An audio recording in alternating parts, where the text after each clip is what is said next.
helpers over here, so if I mess up, I've got Brian and Susan. Susan's their supervisor. Make sure we don't mess up. Jim, good to see you again. But thank you all for inviting us over here. And talking to Brett, we had talked some about DMR. And Otis has been doing digital mobile radio for a number of years. And one thing I want to say, it is not owned or patented by Motorola. Motorola's got Moto Turbo, but DMR came out of Europe, and it's not owned by Motorola, just like a lot of folks think D-Star is owned by Icon. It's not. It's Japanese owned, you know, Japanese radio. But anyway, I got asked about 6 or 8 months ago, why don't you put on DMR? I said, I don't fool that. I don't mess with it. It was never going to be a DMR. I'm not doing it. Yeah, but you got tower and you got so-and-so. Yeah, but I don't want to fool with it. Well, the guy kept on and finally came back. He said, what if somebody were to give you a Pi-Star and the controller for it, would you put it on there? I said, I still don't fool with it. He said, let me send you all this information on it. He sent me probably 15 pages of an email how to program one. I said, oh, hell no. This ain't happening. I ain't doing it. No. Well, why? You know, I don't want it. I'm just not going to go through it. We had D-Star on there. We had some digital. Nobody was using it anymore. I said, it's going to be the same thing.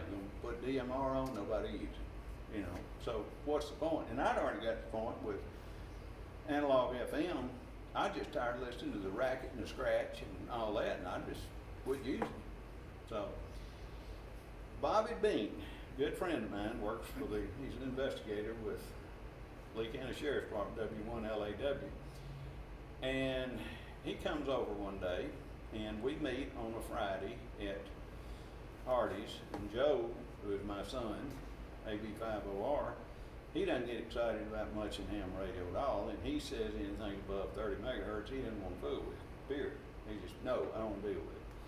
Well, anyway, I said, well, just come on over here and let's see what Bobby's got to say. He's a friend and so forth. So Bobby comes over and he gets talking, and Joe's sitting over next to him. Let's go to the shop. We need to look into this a little deeper. Well, y'all came over, and we're all sitting in the conference room, and Bobby's showing this thing. Joe's over here on the computer.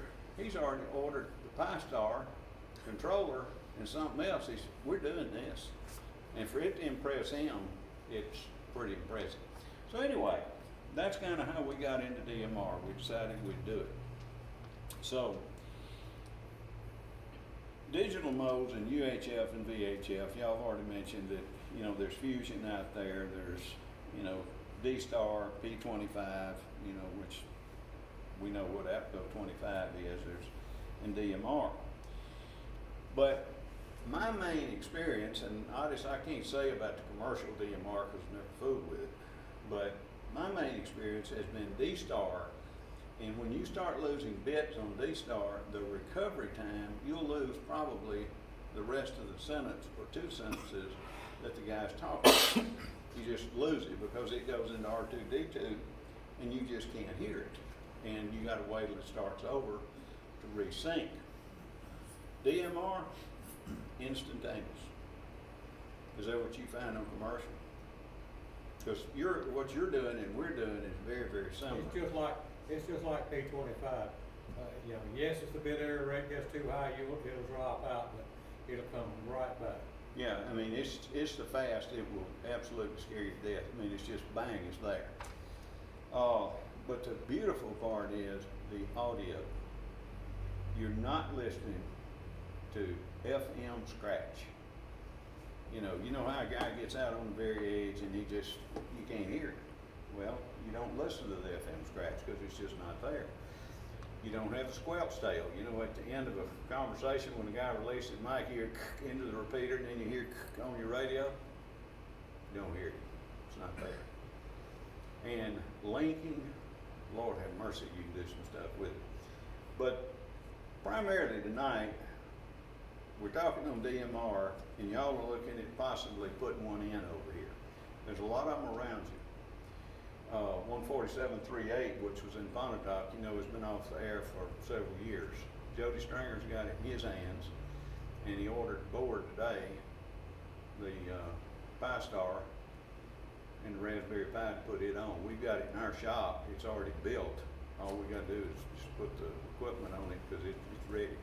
But what you're gonna find about DMR is you're running on 2.8 to 3 kilohertz of voice or audio versus 5 on a FM radio. Your range is going to be so much better, but it reaches out so much further because you don't have to have as much power to send that envelope out. You just don't have to have it. So I've had a 50-watt UHF radio and a 50-watt VHF radio, Master 3 we're talking about, on the same tower, at the same height, on the exact same cable with a crossband coupler. That's as equal as you can get them. There's not a mile difference in the performance, not a mile. Everybody thinks UHF won't go as far. Oh, yes, it will. And then when you put UHF on digital, you don't have the noise to deal with, and the performance is tremendous. In fact, we like it so well, we're fixing to put 444 825 in Tupelo, a second DMR system on at a different tower. But it just lets you do so many things. It's so flexible. And I'll tell you about this guy that drives from Walnut to Amory or to Aberdeen or Smithville every 5 days a week and how this thing works, and you probably heard him. But anyway, how do you get started? As you got a nice Linko radio there, and I asked him this, but you've got to go to www.radioid.net, okay, and register with them to get you a radio ID number, and it's going to come out like 314 and then 4 other digits, okay? As it puts it out, that's how it's going to do it, all right? And once you register with them, in about 3 or 4 hours, and sometimes it's the next day before you get it if it's late at night, but they will assign you a 314 number, okay? And once they do that, then you go over to brandmeister.network and you registered in there that number that they give you, and that gives you access to the routing on the DMR network. Only 2 steps. But when you get ready to program your radio like you've got, I can program your radio for you, but it's got to have, when you put it in that radio, it's got to have the 313 number, or 314 number to be able to use it. Because what happens is we start storing all the IDs in these radios. This thing will hold 10,000 IDs. Well, all it does is look up your 310, 313, 314 number, and it'll give you the call sign and where the guy's located, and it's all looked up in an address book in your radio. So you still have to ID, just like you do any other radio, every 10 minutes, because you're not sending your ID like you do in D-Star. D-Star is exempt from that. These are not, because it's a 313, 314 number that this thing finds and looks up and will tell you who it is. Because heck, it's nice to be able to sit here and look at somebody and say, oh, well, he's so-and-so. But it's really interesting. So anyway, that's what you've got to do. Y'all mentioned the coordinated frequency. You definitely want a coordinated frequency, preferably UHF. But you want it coordinated because you want something that hopefully nobody's used. We have run into this. We use 444.950. It's been D-Star. Still a lot of D-Star radios out there. Well, we know a lot of times a guy will hear digital and not know what it is, and he keys up and thinks it's D-Star. Well, he keys up on top of you and messes you up. So you want one that's preferably fresh. But, you know, people are going to hear this stuff, and a guy listening to it, it's hard to tell the difference between what they are. You can't tell it with the format. Oh, you have to deal with internet availability. Now, there is you were talking about different places to get it. Tony Turner, one of our hams, found this thing called Jumbo Spot. You ever heard of it? You get this, it's a hotspot, like on the AT&T system or Verizon system or whatever. They will give you 500 megs a month free. You don't get a bill. Well, what's their idea is you go over. They're running these on repeaters and they never go over because there's not that much internet traffic on it, because you're talking a 28K voice path. So I mean, it is tiny. You can run a repeater and run a repeater and run a repeater. I run my hotspot in my truck off of my hotspot on my phone. I don't even know I'm using it because it's so little. So if you decide you want to put it at like Thacker, which and that's one artist that's the Fire Tower South down. We've been down there. Yeah, you can do it that way. So pick your best place, but it's not that expensive to do. But anyway, that gives you the routing ability to get it on the internet. Now you don't have to have internet to use a DMR radio. If you want just local only, you can certainly do it. There's nothing to keep you from it. But I will say this, as repeater owners, you are going to want to be able to monitor your system. You want to see what's going on your system, who's using it, because the first thing you're going to see one day is I've got this particular radio sitting here, and I'm sitting here looking, and I've got a green light. Well, who's that? I can't talk, but somebody's on there. Well, we don't know what they're doing. Now, it could be interference, because that is carrier operated. That's all. But you need a radio, and that's one of the easiest ones to do. The Elenco put in promiscuous mode where you can listen to what's going on, because it will decode this, but you can find out if somebody's on there and what they're doing. Now, in my case, what I've done, we will come up to this particular, this is in Tupelo, this is the N5VGK repeater. Well, this will tell you when a guy called in, which time slot he's on, his call sign, his group he was talking to, 31285, he came in on RF, he was on 5.8 seconds, and you can see his loss percentage or his dead error rate. That's fine, but what you really want to know is who's over here doing what, because the first thing that's going to happen, this bird is going to say, boy, I want to listen to worldwide traffic. He goes to worldwide traffic and he keys up, and that repeater is talking all day long, because it's in 15-minute segments, and it'll go off and he'll key it again. 15 runs out, he'll key it again. Now, I've had a few conversations with some operators, and I said, look, this repeater's there for you to use. It's not yours. And I get tired of buying power amps, and I'm not going to do it. And I don't want to be a rear about it, but you're not going to do that. I said, if you want to listen to it all day, get you a hotspot and you ride around and you run on your cellular system and you just listen to your heart is content. But I'm telling y'all, when y'all do it, you're going to have it happen. They don't know any better.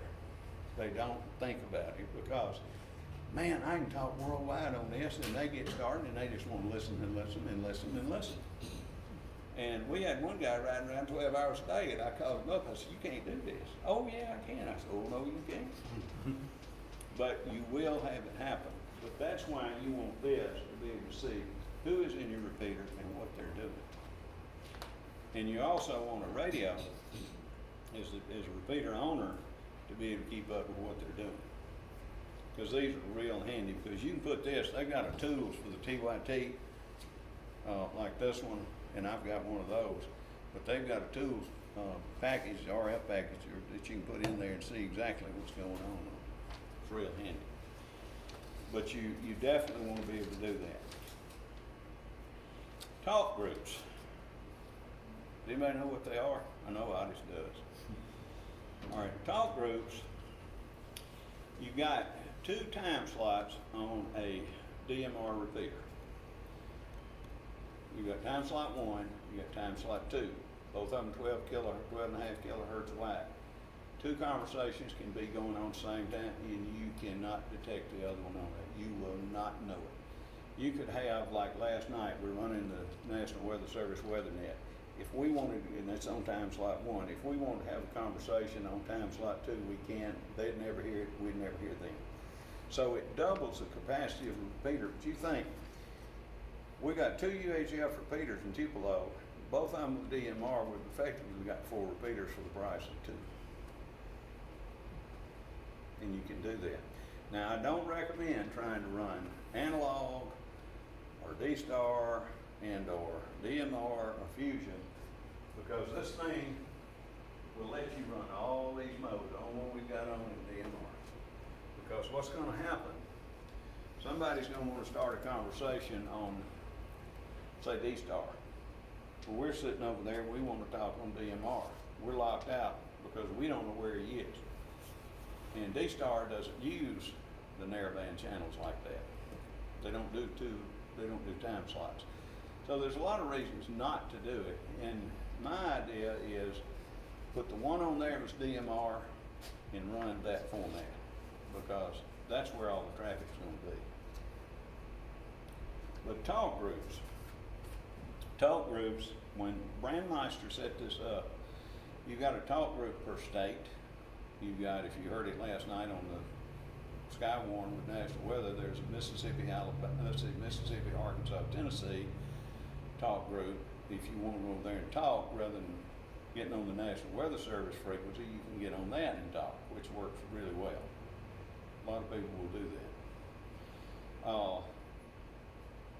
But what we did is, in the talk groups, you've got talk group 9. Talk group 9 is not routable. You only have it on your local repeater. So if you want to talk locally, you put talk group 9 in your radio, and you can talk to everybody that's got talk group 9. But it doesn't go anywhere. If you want to talk on Mississippi talk group, it's 3128. It opens up to everybody that's monitoring 3128. And then we created one, which is 3128.5, which is Northeast Mississippi. What we're trying to do is get Brandmeister to assign it to us if we've got enough traffic to warrant them doing it. They won't just hand them out. But what's interesting with the talk groups, the repeater is nothing but a gateway. It doesn't have to have all these talk groups put in. It will go through it regardless and straight over the internet.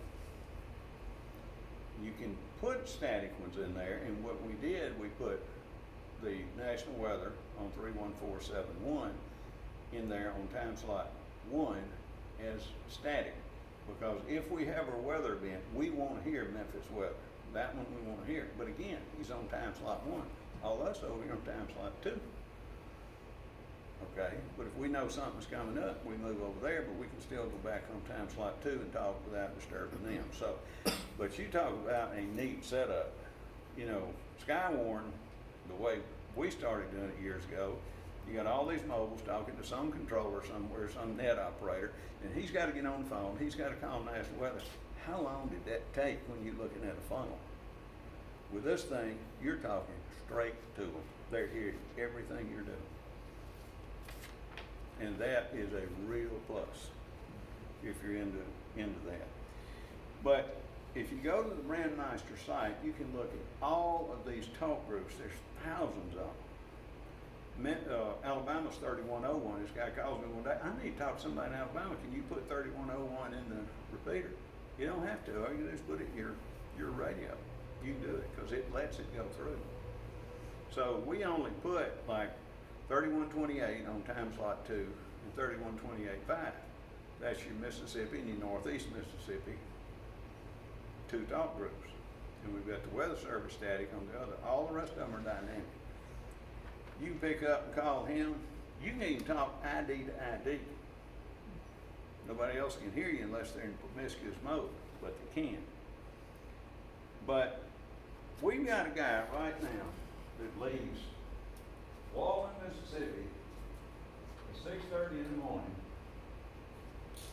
and he's sitting up here, and he's in his little mobile, and he drives down 72 to Corinth, and he comes down, and he gets down to about Baldwin, and then on down to Tupelo, then he goes over to Fulton, and then he comes down to Smith. He has talked this entire way on DMR.